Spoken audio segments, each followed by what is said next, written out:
Hi, welcome to Richard Kabili YouTube channel, and for today's tutorial, I will be teaching you on how to turn on and off keyboard shortcuts on iPhone X. But first, kindly subscribe to this channel and don't forget to hit the subscribe button and the bell to notify you for my new updates. And let's start. Using your iPhone X, from your home screen first, go to Settings. Then in the Settings, scroll down and find the Accessibility and then tap. Then in the accessibility, go to vision section and then tap the zoom. Then after that in the zoom, scroll down and go to this section and then find the keyboard shortcuts, then tap.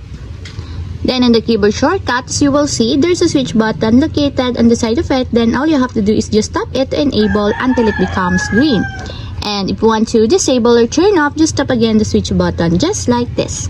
And that's it, we have successfully turned on and off keyboard shortcuts on iPhone X. If you have a question, can you comment down below, and don't forget to hit the subscribe button and the bell to notify you for the new updates. And thank you for watching!